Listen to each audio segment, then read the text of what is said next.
who's this? I'm Leth. Well, hello, Daddy. 6'3", nice. Damn, look at those pecs. Oh my god. Likes being called the Northman. Ooh, kinky. Doesn't hurt women. Damn it. But will tear your ex's head off. Ooh, love little revenge fantasy. Kind of dig the wolf costume too. No one comes between me and Valhalla. Ooh, I'd like a man who's not too needy. Meet you at the gates of hell. Finally! I'm so done with pubs and indoor rock climbing. Welcome to another episode of The Curtain Call.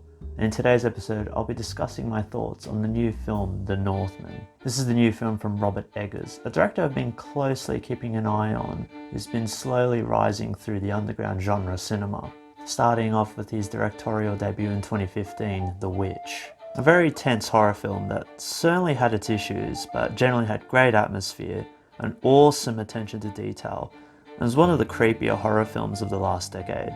Then of course he followed this up with the 2019 film The Lighthouse, which got him much more recognition, was a real visual feast for the eyes, and a true acting tour de force from both Robert Pattinson and Willem Dafoe. So I was curious to see what he would come up with after two decently successful underground genre movies. Rumours started to hit that he was adapting a remake to the Nosferatu The Vampyre story, with Harry Styles and Anna Taylor-Joy attached. That still seems to be up in the air though. I mean, I can't think of anyone better that I would trust to do a remake of this classic horror tale.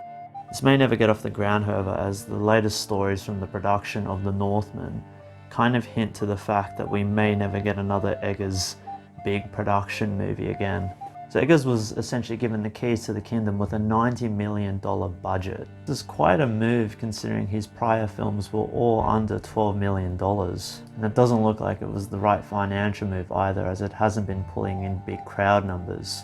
Whether that's because of a shoddy marketing campaign, one of which involved a cringe move on forgetting the name of the film on posters in the New York subway, I suppose we'll never really know. But as it has been proven in the past, just because your friends aren't talking about it or crowds aren't going to go see it, doesn't mean it's a film you should entirely ignore. So I'm here to tell you about the Viking epic that no one is seeing. But before the video starts, join me as I impart knowledge to you fellow blasphemers to help you reach the gates of Valhalla. Firstly, pay your respects to Odin by leaving a like and collect your reward of a full subscription to the Curtain Call channel. I will make sure the gods look upon you kindly. Okay, so back to the north. So the Northman is based off the Scandinavian legend of Amleth, which is thought to have inspired one of the most iconic plays ever, Shakespeare's Hamlet. It's a pretty standard tale of vengeance where a young Danish prince embarks on a quest to avenge the death of his royal father, played by Ethan Hawke, at the hands of a slippery uncle, played by Clay Spang, and save his mother, played by Nicole Kidman, who's been captured and forced into servitude, and to also escape his own demise from the soldiers of the newly appointed King of Denmark. However, like any old tale of revenge, Amleth must be patient in his path of sweet vengeance, until he turns into a fully ripped, handsome Swedish man, played by Alexander Skarsgård, of course. The trouble is, however, an older Amleth has seemingly forgotten his path and has become involved in a tribe that's pastimes include, dancing around a campfire and animal carcasses, invading villages, killing children, and sending survivors into slavery. So, a good influence. So Amleth needs to be reminded of his path by a witch, played by Icelandic singer Björk, because of course it would be her, of his blood oath as King of Denmark, and hopefully reach those pearly gates of Valhalla. So yeah, this is your traditional revenge story. Definitely a film that relies on the conventions of this type of narrative that has lasted centuries. Especially in the first act of this film, there are heavy reminders of many different plays and stories and movies, especially films like Conan the Barbarian, The Revenant and Braveheart. But I mean, to the story's credit, it is based off a seminal text that ultimately inspired the genre, so I can't really put it as a fault to the film. And at least Eggers and Icelandic poet John offer enough surprises in the screenplay that I never felt bored. Firstly, it's quite refreshing that they make no effort to make the main character likable. I mean, he turns into a mass murdering savage who sure doesn't kill women and children, He'll gladly stand by and watch as others go about their way with them. But hey, you've signed up for a Viking film, so it kinda goes with the territory. A fair warning though, despite the epic scale of the advertisements, don't go into expecting loads of action, which is by no means a fault.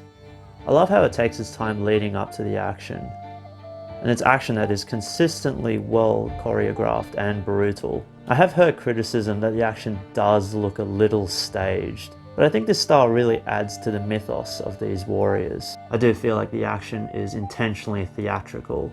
I mean, Skarsgård does look pretty imposing with his staunch.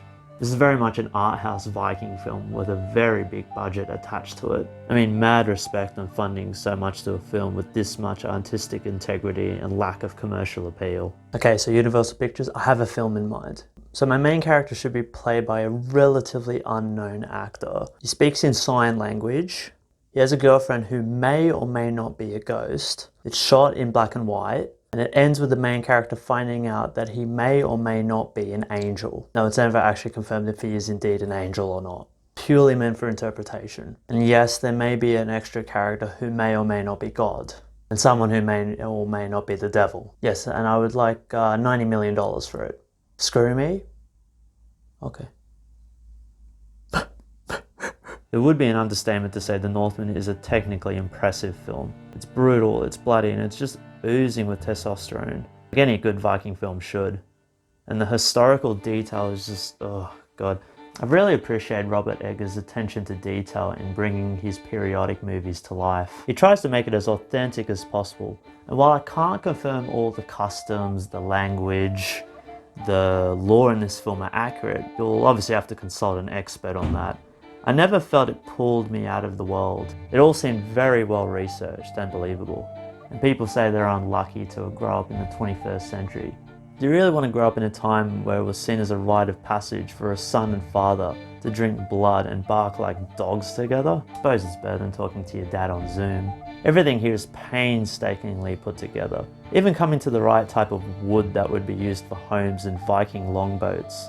They even made sure the grass was periodically accurate to Iceland, even though it was shot in an island. It's just awesome to see this attention to detail, and it's a reason why it gives this film such authenticity. Even the attention to detail and the more fantastical elements of the film, involving zombies and witches and all sorts of gods and ghouls, it always feels very grounded in the Nordic lore.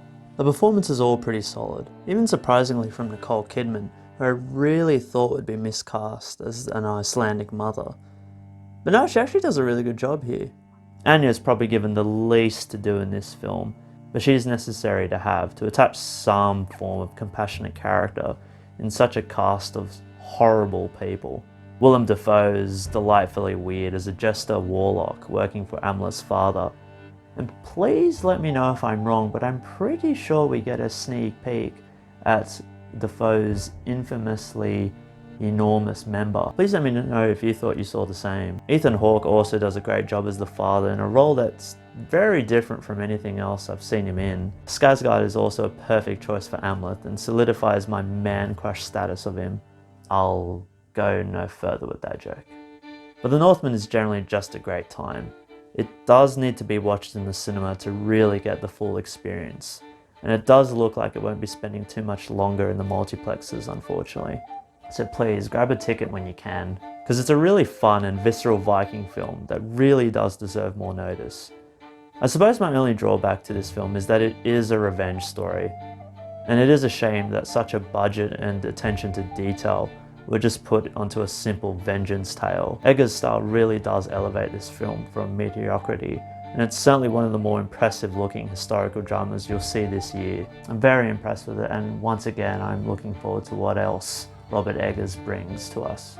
It is a shame though we may not get to see something as big budget as The Northman from him again. It will also once again prove to studios not to give these kind of projects a big budget and give it to more, let's just say, mainstream ideas. So as a result, I'm giving this film a solid 7 out of 10. If you enjoy this, I would also recommend a few other films. So I thought in this episode I might bring back the recommendations list. Essentially films that I would recommend if you enjoy this film or are interested in watching this film. So the first one I would recommend is definitely The Revenant, which I'm sure most of you have already seen, as it did have a lot of Oscar buzz a few years ago with Leonardo DiCaprio's Oscar-winning performance. I don't think it's as good as The Northman, and it also does suffer from storytelling problems, but it is also a very stylish historical piece that has a really good amount of detail and has some awesome cinematography, as The Northman does as well. And my second recommendation would be Valhalla Rising, which is a brutal Danish film which I really feel like goes underappreciated. This is from the director Nicholas Winding Refn, who did Drive, Only God Forgives, and The Neon Demon. It stars your main man, Mads Mikkelsen, as a mute Viking warrior. There's plenty of blood, plenty of Nordic lore, and is an incredibly visceral experience. It's very art house, however, and it's very much a slow burn, probably even more so than The Northman. But yeah, it's certainly a film that I would highly recommend. Okay, hope you liked that episode, and I hope you go out and see The Northman. It's not perfect, and it is essentially another vengeance tale, but you will really not see a better looking historical movie than this one this year. Well, I very much doubt it. Okay, lovely to see you guys. Now, onwards to Valhalla!